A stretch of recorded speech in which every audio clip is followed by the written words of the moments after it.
우리가 예수님을 믿는다고 할 때 우리가 가지고 있는 기대들은 무엇일까요? 많은 경우 어떤 영적인 것보다는 현재 내 육신의 배를 부르게 할 떡이 아닐까 생각을 합니다. 그리고 이러한 육신의 배부름에 대한 욕망은 인간의 욕심을 자극하죠. 그렇다면 그 결과가 무엇입니까? 갈수록 세상은 갈등이 깊어지고 세상은 발전하지만 갈수록 사람들은 오히려 살아가기가 힘들어집니다. 오늘날 현실을 보면 그것이 극명하게 우리는 볼 수 있는 것 같습니다. 오늘날 현실이 어떻죠? 이념적으로, 성별 간에, 그리고 세대 간에, 그리고 지역 간에 왜 이렇게 갈등이 많을까요? 각자 내 육신의 배부름에만 관심이 있기 때문에 그렇습니다. 상대를 이해하려고 하거나 그리고 상대의 입장을 우리는 받아들이려고 하지 않죠. 즉 우리는요 내 배를 부르게 할 떡에만 우리는 관심이 있다는 것입니다. 그렇다면 우리는 왜 이렇게 육신의 배부름에만 관심이 있을까요? 바로 이것이 죄의 결과이기 때문에 그렇습니다. 인간이 타락한 이유는 바로 내가 하나님같이 되고자 하는 그 욕망에서 비롯됩니다. 물론 그 마음을 먹었다고 해서 죄가 벌어진 건 아니다. 바로 그 마음을 먹고 내가 선악과를 따먹고 나서 인간에게 죄가 들어오게 되었죠. 그때부터 인간의 모든 삶은요 저주가 되고 죄 아래 살아가고 아무리 발버둥 쳐도 그 죄의 늪에서 우리는 빠져나오지 못하게 합니다. 그렇기 때문에 요한 3서 1장 3절 말씀을 보면요 이런 말을 하죠. 사랑하는 자여 내 영혼이 잘된 같이 내가 범사에 잘되고 강건하기를 내가 간구하노라. 무슨 말이죠? 쉽게 말해 너의 영혼이 잘될 때 우리의 모든 삶의 영역에 복을 받게 된다는 것입니다. 그런데 인간의 욕심으로 인해 하나님을 떠난 인간의 영혼은 죄와 사망 가운데 살아가는 존재가 되었죠. 그렇기에 죽은 영혼을 가진 인간은 썩어질 오직 육신의 욕심을 따라 살아가는 존재가 되어버린 것입니다. 이것이 하나님을 떠난 인간의 본질적이고 실존적인 모습이라는 것이죠. 그리고 우리는 지난주 말씀을 통해 생명의 떡으로 우리에게 오신 예수님에 대해서 우리가 함께 알아보게 되었습니다. 죄와 사망 가운데 살아가는 인간을 살리시기 위해 예수님은 생명의 떡으로 이 땅에 오셨죠. 그리고 우리는 예수님을 믿음으로써 참 생명을 얻게 되었습니다. 이 말은 뭐냐면 내 영혼이 살아나고 그리고 이제부터 우리의 모든 삶은 복을 받는 존재가 되었다는 것입니다.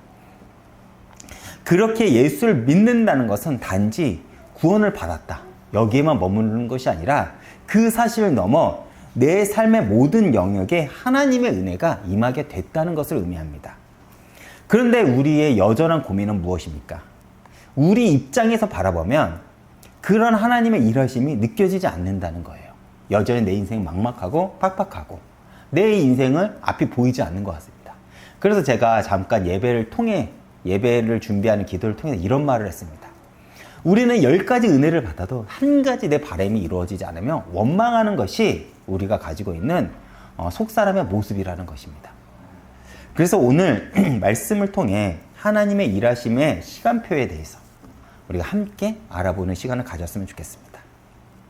오늘 말씀을 보면요. 오늘 말씀이 이렇게 시작합니다. 그 후에 우리가 요한복음만 본다면 이것은 오늘 이 사건은요. 이 장면은 6장의 오병이어 사건 이후에 일어난 사건이라고 우리는 생각할 수가 있는데 그런데 오늘 이 사건은요. 이스라엘의 3대 절기 중 하나인 초막절이 가까운 때에 일어났습니다. 이스라엘의 모든 절기의 그 주제와 실체는 무엇을 가리키냐면 그리스도를 가리키게 합니다. 즉 모든 절기는 그리스도를 모형으로 예표하기 때문에 유대인들이 절기를 지킨다는 것은 그리스도를 바라보게 함을 의미하는 것이죠. 그래서 6월절은 우리가 사용하는 양력으로 대략 3월에서 4월경에 하고 초막절은 대략 10월경에 합니다. 유대력으로 한다면 6월절은 1월 달에 그리고 초막절은 7월 달에 있는 절기죠. 이거는 유대력을 기준으로 해서 하는 말입니다. 그리고 이 두 절기 사이에는 대략 6개월 정도의 차이가 있죠. 요한은 유월절 때와 초막절 사이에 오병이어의 사건을 기록을 하는데 요한복음과 다른 복음서를 비교하면 조금 달라요. 요한복음은요, 마태복음 15장부터 18장의 그 사건을 생략을 합니다. 그런데 우리가 생각해보면 성경에서 가장 중요한 말씀이 무엇이냐라고 하면 마태복음 16장의 내용들 아닙니까? 다른 것은 몰라도 마태복음 16장에 기록된 예수님의 질문과 베드로의 고백 얼마나 중요합니까? 그럼에도 요한은요, 의도적으로 그 사건을 기록하지 않고 오히려 다른 복음서에서 기록하지 않은 초막절에 일어난 사건을 기록을 합니다. 위에서도 이야기했듯이 초막절은 이스라엘의 3대 절기 중 하나이지만 오늘날 성도들에게 이스라엘 절기 중 가장 어색한 절기가 무엇이냐라고 하면요, 초막절이에요. 왜 그러냐면 유월절과 오순절은 우리에게 익숙합니다. 왜냐하면 유월절은 구원의 시작이라고 하면 오순절은 교회의 시작이 되기 때문에 그렇습니다. 그렇죠. 그래서 우리는 유월절과 오순절에 대해서는 익숙하지만 초막절에 대해서는 어색해요. 그래서 우리가 신앙생활을 어느 정도 했다면 오순절과 유월절에 대해서는 아마 여러분들이 많이 들었을 것입니다. 성령 강림주일, 구원을 이루신 하나님의 역사. 그런데 초막절, 광야 생활을 기념한다고만 들었지 왜 중요한지는 잘 모르죠. 그러나 유대인의 3대 절기 모두는 그리스도를 향하고 그리스도를 예표합니다. 그래서 이 3대 절기 모두는 메시아의 사역을 드러내는데 아주 중요하죠.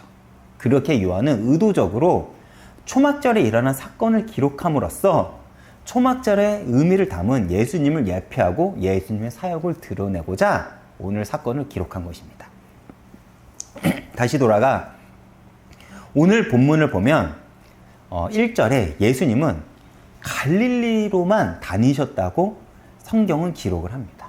그 이유에 대해서 우리에게 알려주죠. 왜 그렇죠? 유대인이 예수님을 죽이려 하기 때문에 그렇다고 이야기를 하죠. 왜 예수님을 유대인들이 죽이려고 하죠? 그 이유에 대해서 요한복음 5장을 보면 우리가 알 수 있어요. 요한복음 5장을 보면 예수님이 안식일에 38년 된 병자를 치유하십니다. 그리고 성전에서 안식일 논쟁을 일으키셨고 성전에서 자신이 하나님의 아들이라고 말씀하셨기 때문에 유대인들은 신성모독을 빌미로 예수님을 죽이기로 마음을 먹게 된 것이죠. 그런데 곧바로 예수님의 기적과 이적을 보게 된 무리들은 또 마음을 바꿔 예수님을 따랐고 이들은 오병이어의 기적도 경험을 합니다. 그러나 예수님은 자신에게 몰린 이들이 자신을 메시아가 아닌 육신의 배부름을 얻기 위해 왔다는 것을 아시고 몸을 피하시죠. 그럼에도 여전히 바다를 건너 예수님을 쫓아온 이들이 있었습니다. 그리고 그들에게 예수님은 뭐라고 이야기하시냐면 나는 생명의 떡이다 라고 자신을 선언하십니다. 그러나 이런 예수님의 자신의 선언에 대해서 그들은 도저히 이해를 하지 못했어요.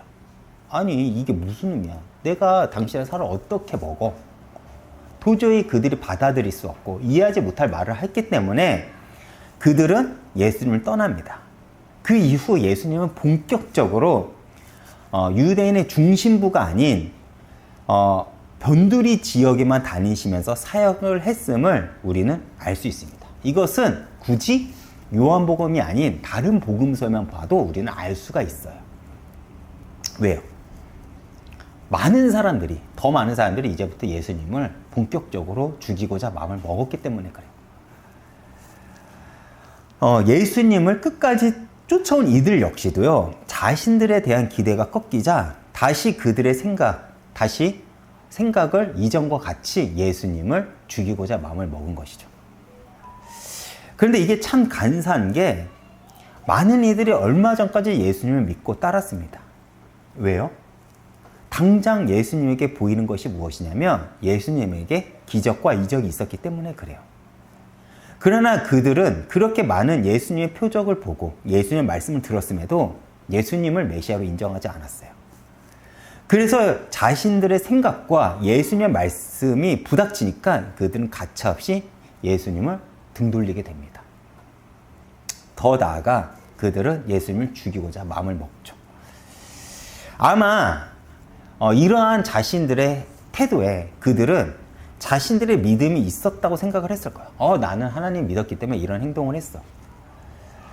그러나 그들의 실상을 보면 그들은 무지한 것이죠. 왜 그렇죠? 그들은 어릴 때부터 성경을 배웠고 그들은 매해마다 절기를 지켰지만 이 절기가 예표하고 모형하는 그리스도를 알아보지 못했기 때문에 그렇습니다. 즉 이들이 기다린 메시아는 성경에서 예표하며 절기의 주체가 되는 그리스도가 아닌 자신들의 육신의 배를 부르게 할 영웅을 기다린 것이죠. 바로 예수님을 하나님의 아들 메시아로 받아들인 것이 아니라 우리를 이 로마의 압제에서 구원해줄, 그리고 배고픈 우리의 배를 배부르게 할 그 영웅의 인간으로서만 예수님을 바라본 것입니다. 그런데 이러한 그래서 자신들의 기대가 꺾이자 그들은 곧바로 태도를 바꿔 예수님을 죽이고자 한 것이죠. 그리고 이들의 모습으로 인해 예수님은 도시가 아닌 이스라엘 주변부 변두리로만 다니시면서 당신의 사역을 하십니다.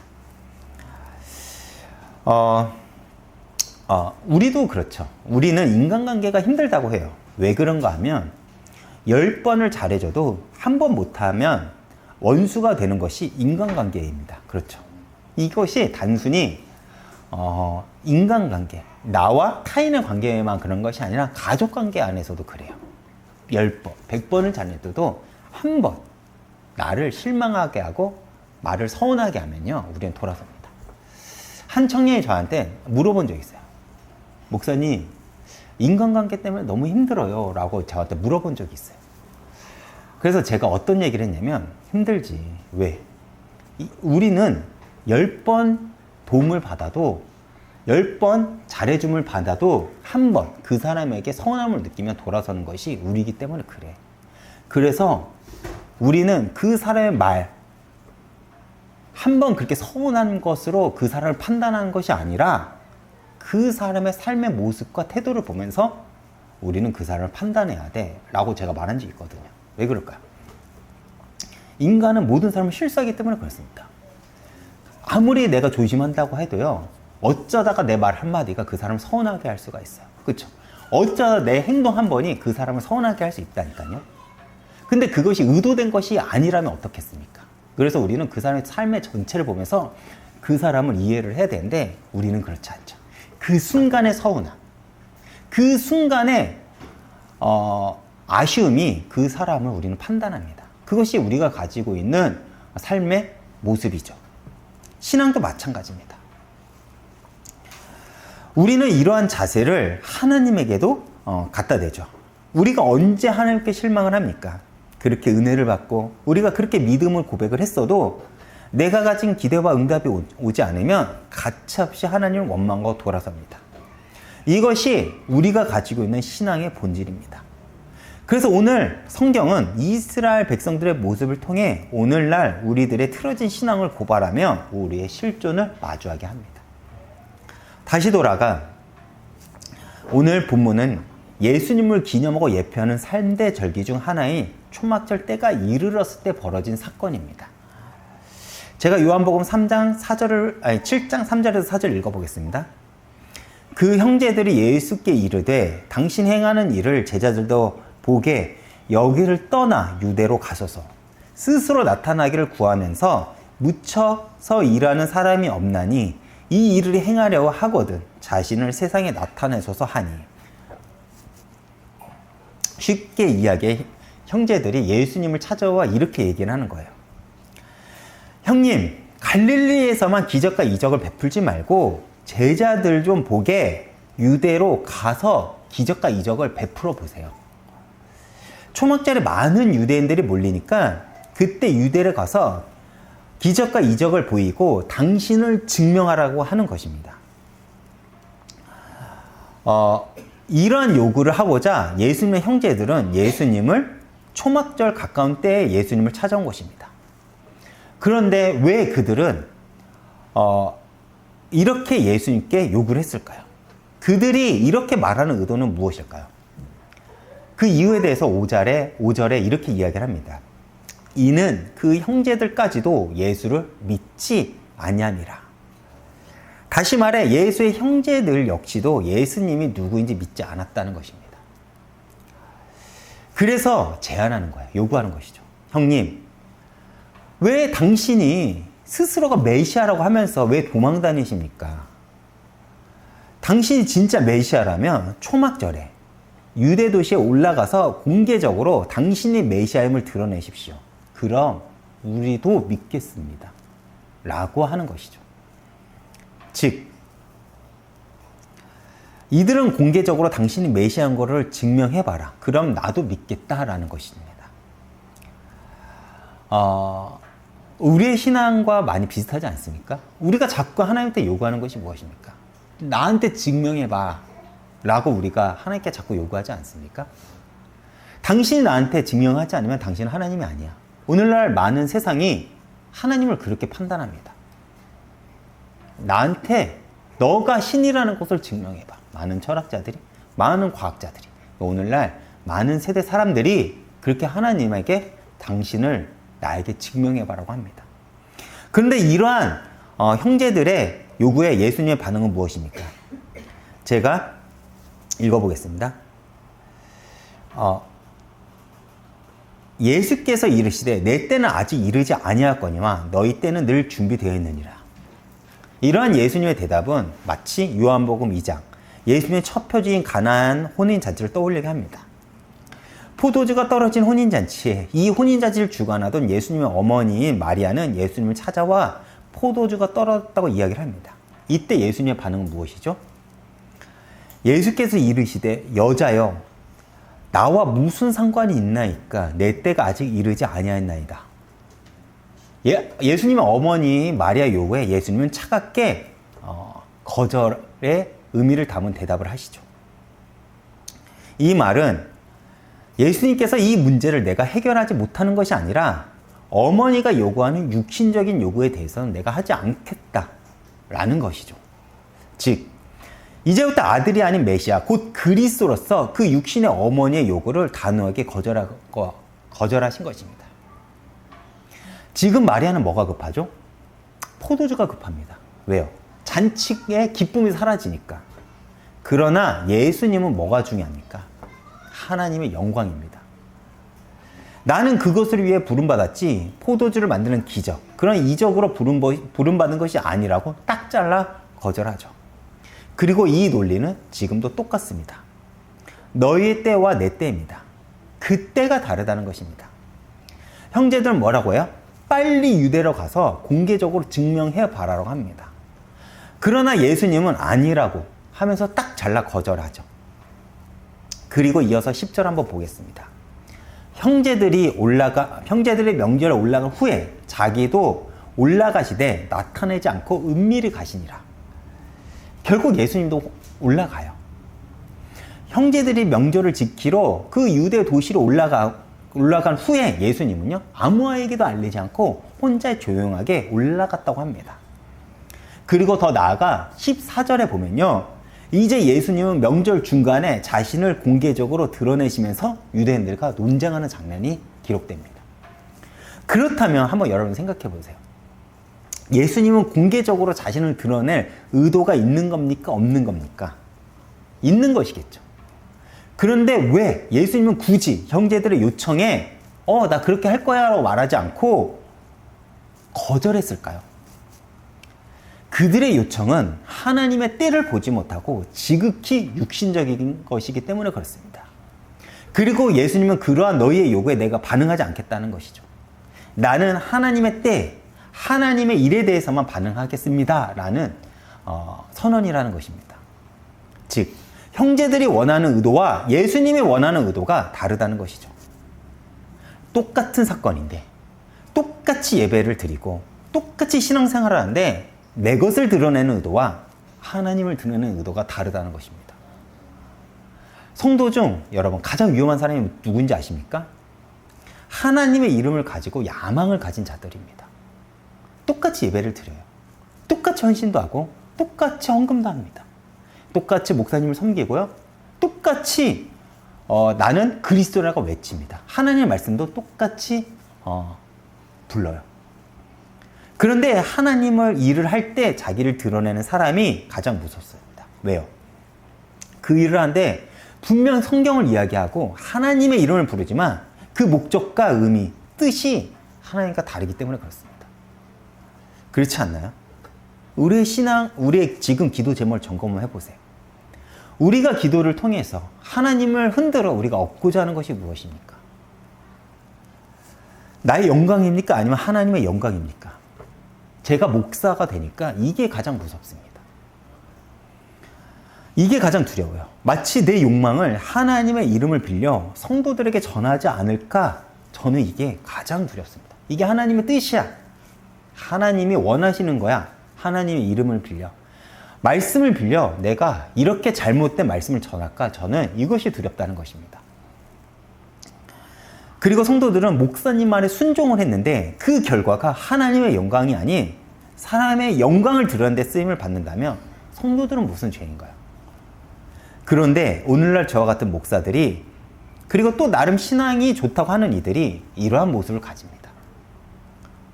나는 하나님의 영광을 위해 일했어. 그래서 나의 모든 죄 넘어갈 수 있지. 그렇지 않나요?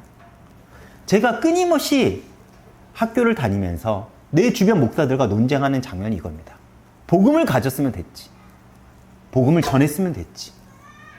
내가 오직 복음, 내가 생명을 살리면 됐지. 담배 좀 피는 거, 술 좀 마시는 거, 사람들과 그렇게 조금은 문란하게 사는 거, 그게 뭐 큰 대수야. 제가 들었던 말이 이거예요. 하나님의 이름을 빌려서 내가 사역한다는 이유로, 내가 힘들다는 이유로, 내가 복음을 안다는 이유로 많은 사역자들과 많은 성도들이 그러한 삶을 삽니다. 그리고 세상은 그러한 교회를 바라보면서 실망하고 떠나가는 것이죠.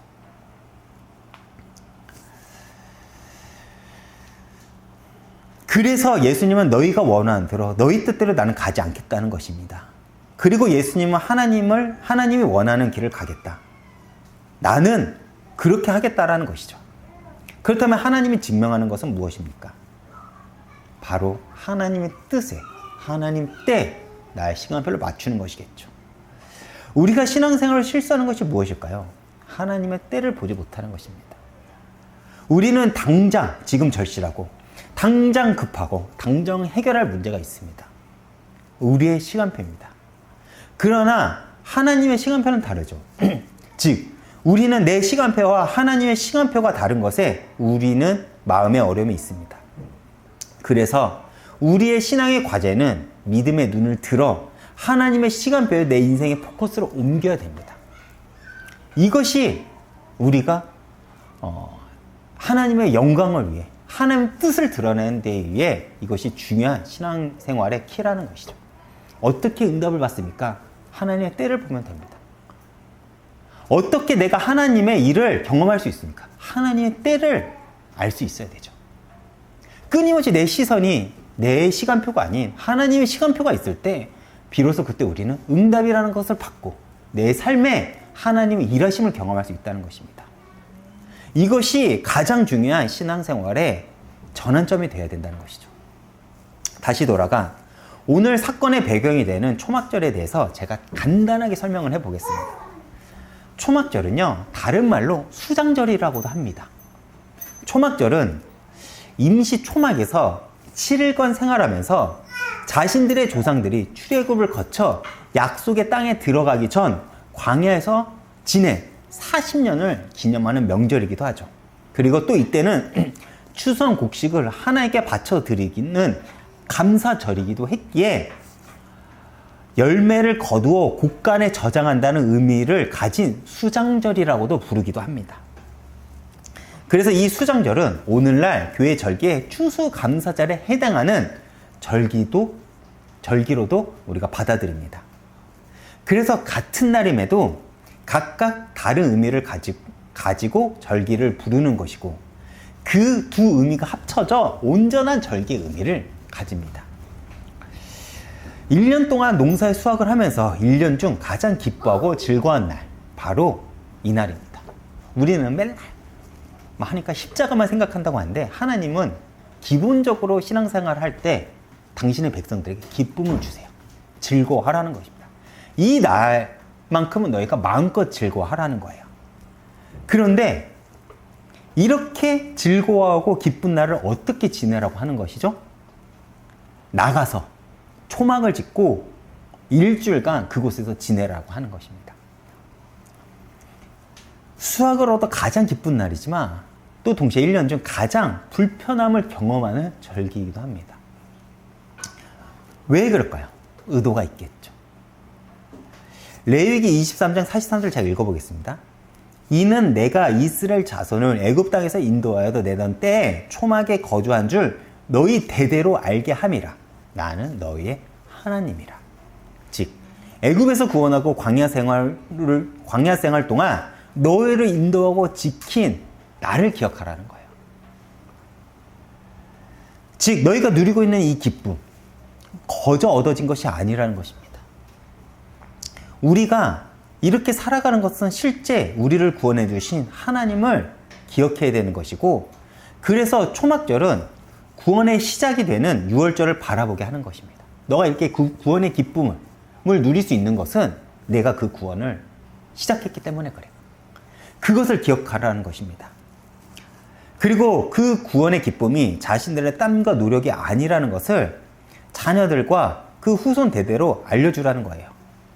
만약 자녀들이 이렇게 즐거운 날 먹고 마시고 즐거우면 안 돼? 왜 이렇게 우리가 불편하게 절기를 지켜야 해? 라고 물어보면 이렇게 대답해야 되는 것이죠.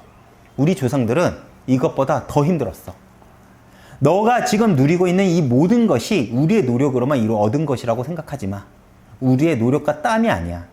지금과는 비교할 수 없을 만큼 고통스러웠던 노예살이 할 때 하나님이 우리 민족을 구원했고 우리 조상들은 광야에서 이러한 과정을 통과했기에 우리는 비로소 이러한 기쁨을 누릴 수 있는 거야. 우리가 이 사실을 놓친다면 하나님이 주신 풍요를 놓칠 거야. 그렇게 구원의 과정인 유월절을 이 초막절을 기념하면서 바라보게 하는 것이죠. 이해가 가십니까? 그런데 여러분 그거 아십니까? 초막절은요 광야 시절에는 한 번도 지켜지지를 못했습니다. 왜 그런지 아십니까?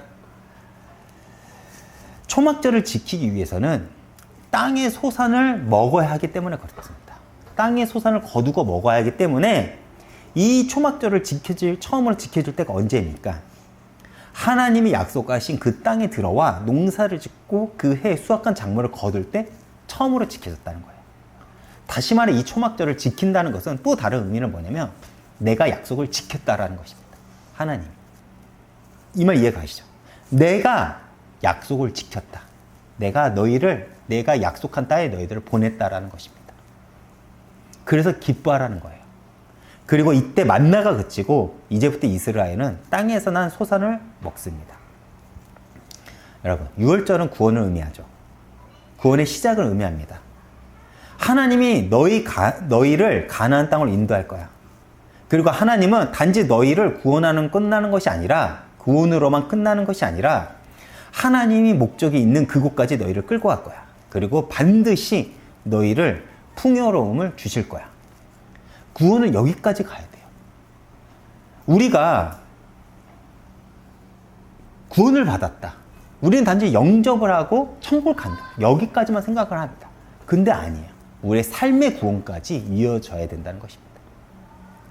우리의 삶의 그 약속의 땅까지 가면 하나님께서 그곳에서 약속한 그 풍요로움, 그 땅의 소산을 먹는데 거기까지 가는 것이 구원이라는 거예요. 그래서 구원은 영혼의 구원에 이어 우리의 육신의 구원까지 이어져야 된다는 것이죠. 그리고 그 과정 속에 초막절이 있는 것입니다. 광야라는 고난도 있지만 그 과정을 끌어가시면서 기쁨을 주시는 분이 하나님이라는 거예요. 그리고 하나님이 주겠다는 그 약속을 이루셨다는 것이 수장절입니다. 그 수학의 기쁨과 즐거움은 하나님이 우리를 여전히 인도하고 지켜주심의 결과임을 알려주시는 것이죠. 그렇게 하나님께서 우리에게 여전히 이 땅의 소산을 주시고 이끌어 가신다는 기쁨의 상징이 되는 절기가 바로 수장절입니다. 이것을 증명하는 절기에 형제들은 예수님을 찾아와 형님, 올라가서 공개적으로 당신이 메시아임을 증명하세요 라고 말을 하고 있는 거예요. 이 형제들의 모습 속에 예수님이 얼마나 답답했을까요? 그렇죠. 저도 이 장면을 보면서 조금 이해가 되는 게 있습니다. 제가 목사가 됐죠. 그리고 말씀을 전할 때, 그리고 제가 이제 가족들, 그리고 저와 어린 적 친구들을 만나면 목사라는 박재균 목사라는 것보다 박재균 자체를 이제 바라봅니다. 이해가 되시나요? 제가 목사가 되고 말씀을 전할 때 제가 가장 어려운 사람이 누구냐면 저희 어릴 때부터 함께 지낸 애들이에요. 이들은 저를 알잖아요. 그래서 그게 맞는 설교겠어? 그것이 신뢰한 선거겠어? 제가 아무리 그 복음의 말씀을 전하더라도 저랑 가장 가까운 이들은 그것을 온전히 받아들이기가 힘들어요. 왜? 그들에게 저는 권위가 없거든. 이게 힘든 거예요.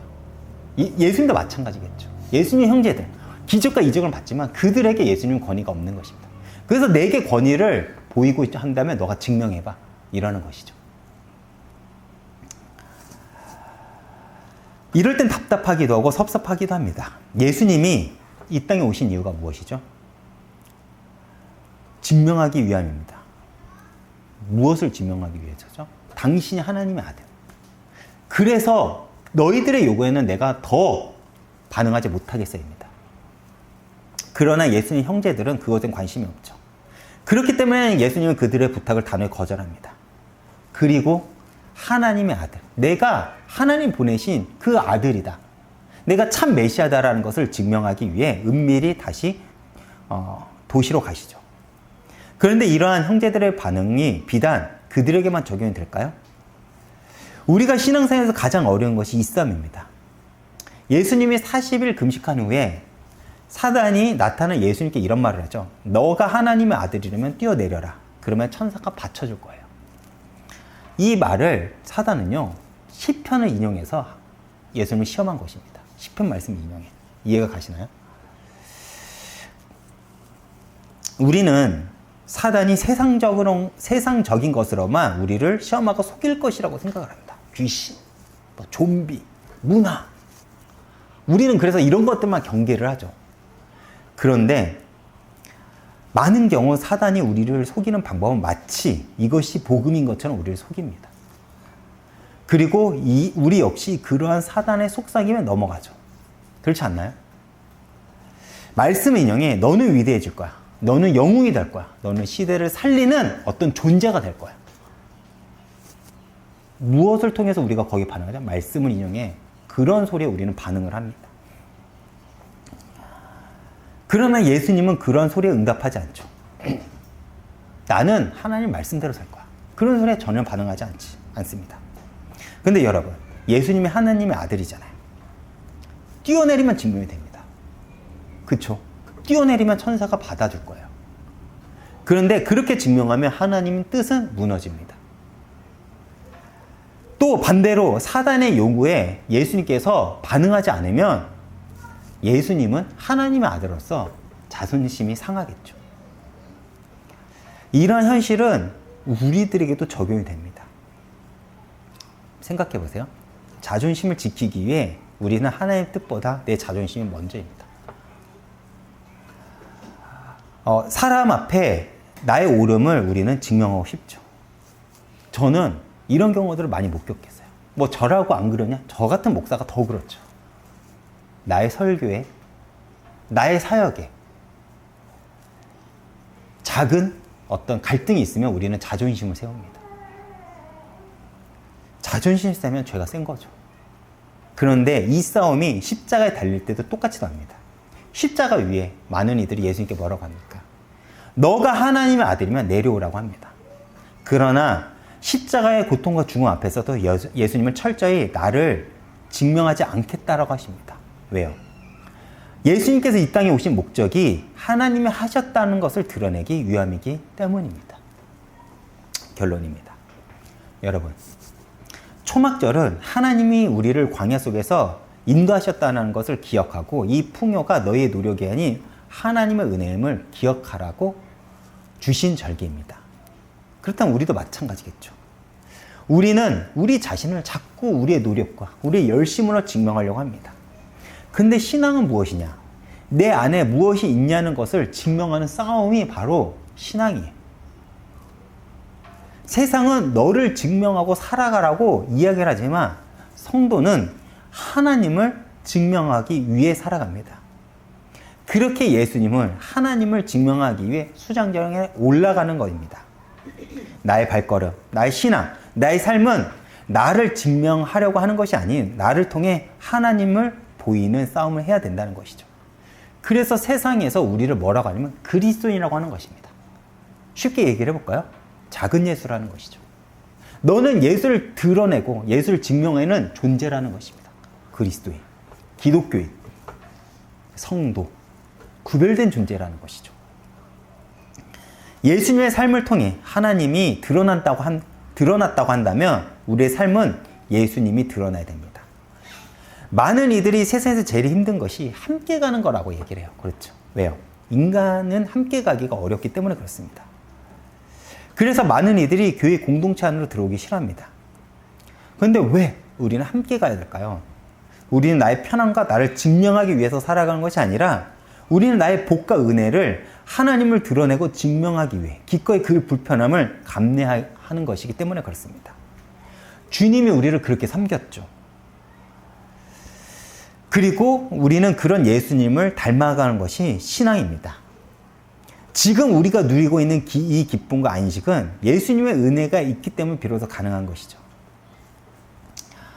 여러분, 흔히 자녀를 키우면 철든다고 합니다. 그렇죠. 왜요? 부모의 희생을 아니까요. 내가 이렇게 살아가고 있는 것, 건강하게 살아가고 있는 것, 내가 이렇게 어른으로서 그래서 한 사람 몫을 살아가고 있다는 것이 부모가 나를 보호했고 나를 가르쳤고 나를 교육했기 때문에 우리가 한 사람의 인격을 가지고 살아갈 수 있는 것입니다. 그러한 보살핌을 받지 못한 이들 우리가 많이 보죠. 폭력적이고, 그렇죠. 아니면 어떤 불구가 되고, 그렇죠. 부모님의 은혜입니다. 이것을 기억하는 이들을 가리켜 효자라고 하죠. 성도도 마찬가지입니다. 좋은 성도는 어떤 성도냐? 하나님 은혜를 기억하는 자들입니다. 하나님의 은혜를 기억하는 자들이에요. 그래서 하나님은요, 그것을 기억하라고 우리에게 절기라는 걸 주셨습니다. 그럼 오늘날 절기는 무엇일까요? 무엇일까요? 부활절? 크리스마스? 추수감사절? 아니요. 매일매일입니다. 왜요? 우리는 교회로 부르기 때문에 그렇습니다. 교회는 예배를 드리는 장소죠. 우리 각자는 교회입니다. 나의 삶 속에서 매일 예배를 드리며 하나님을 기념해야 된다는 것이죠. 그리고 그 예배를 통해서 우리가 기억해야 될 건 뭐냐면 하나님의 은혜입니다. 그렇게 매일 수장절을 기념하면서 예수님을 깊이 기억하며 더욱 큰 기쁨을 누리시길 축원드리겠습니다. 제가 이번 주 찬양은 이전에도 들었지만 내 평생 사는 동안 이 찬양을 준비했어요. 이 찬양이 가장 오늘 말씀과 맞겠더라고요. 여러분은 무엇 때문에 행복하고 즐거우십니까? 많은 이들이 자신들이 높아지고 성공하면 행복하고 즐거울 것이라고 생각을 해요. 그래서 모두들 자신들을 증명하기 위해 살아갑니다. 그러나 성도는 내가 아닌 하나님을 증명하기 위해 살아가는 존재입니다. 물론 그 삶의 과정은 만만치 않습니다. 그래서 많은 이들이 내가 원치 않은 신앙의 벽에 부닥칠 때 하나님께 돌아섭니다. 그런데 우리가 분명히 알 것이 있죠. 우리가 누리는 이 모든 것은 하나님이 은혜를 주셨기에 비로소 가능했다는 것입니다. 이 사실을 안다면 우리는 평생 동안 주님의 은혜를 사모할 것이고 주님을 찬양할 것이며 하나님으로 인해 우리는 날마다 기뻐하며 즐거워할 것입니다. 오늘도 이 찬양을 통해 여러분 큰 은혜 받으시길 바라겠습니다.